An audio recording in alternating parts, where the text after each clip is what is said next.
Scammers are using sophisticated ways, new methods, and old methods to target taxpayers, especially taxpayers with tax problems, which can make your situation worse. You might have IRS tax debt, tax problems, and then you might get ripped off and paying some kind of scammer. So the three methods that the scammers come after you is either by phone or text, email, and also by mail.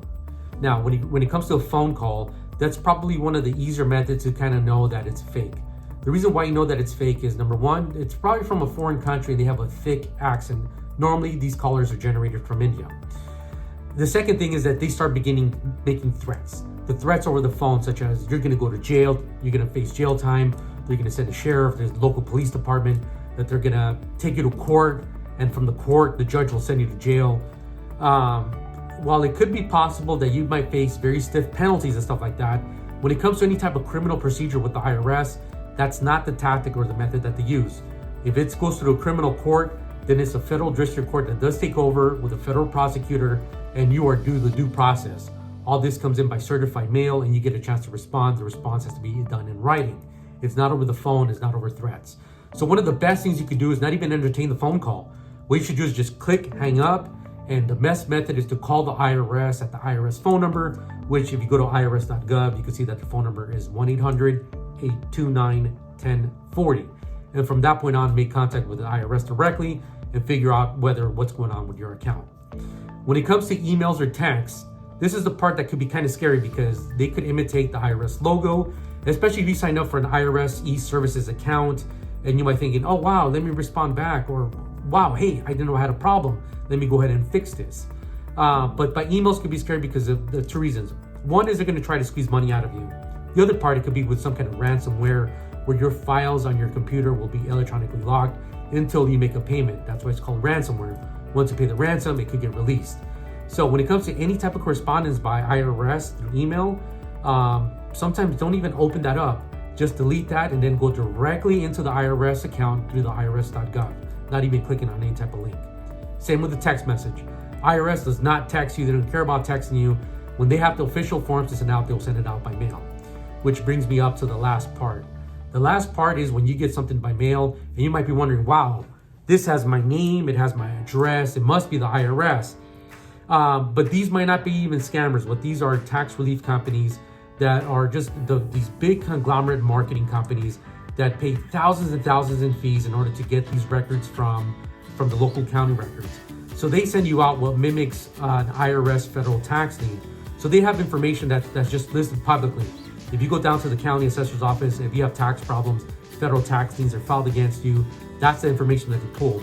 So they pull what the balance is per tax year for the federal tax lien filed. And then they send you a letter stating, this is from the tax processing department. You must pay this immediately or contact us for settlement. And you might think, wow, this looks so official. I'm gonna go ahead and call.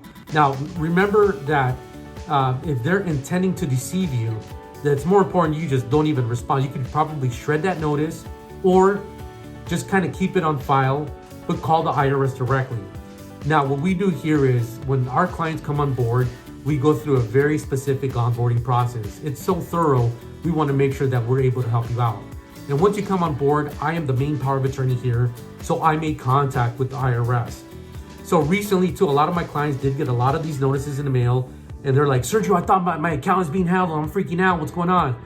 And I said, you know what, more than likely it's one of these fake notices. I said, why don't you go ahead and scan it, send it my way, let me review it.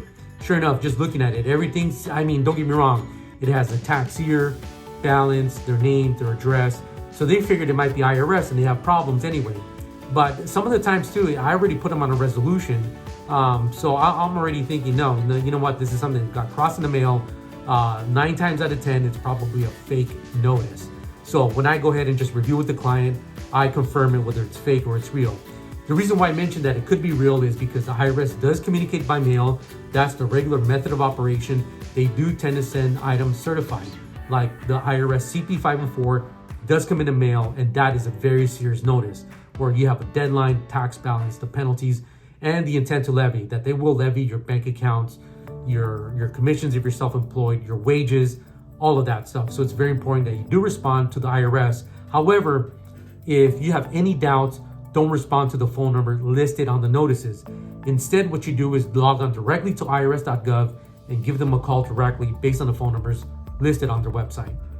Now, with us here at Semper Tax Relief, we do all the communication on our clients. So I always tell out my clients when they come on board, scan and email any notices that you receive whatsoever from the IRS, especially the fake notices. Or typically, I have a client that might freak out and say, Sergio, I just got a call from the IRS. I have to pay them or I'm facing jail time. Is that true? No, it's not true. More than likely, it's not true.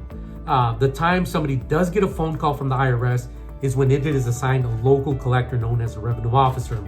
However, they follow very specific procedures for contact, including a follow-up by mail that has their badge number, the address, and it is from the local IRS office. Nevertheless, we still have to verify that person's identity to make sure they are who they say they are. Remember, if you like this video, click like. That's the one way you could support our channel. We have a lot of information that's out there, and don't confuse this for any type of legal advice either. If you have some case-specific information you want us to review, we could go ahead and do a one-on-one with an onboarding team. So thanks for watching, and we appreciate your comments.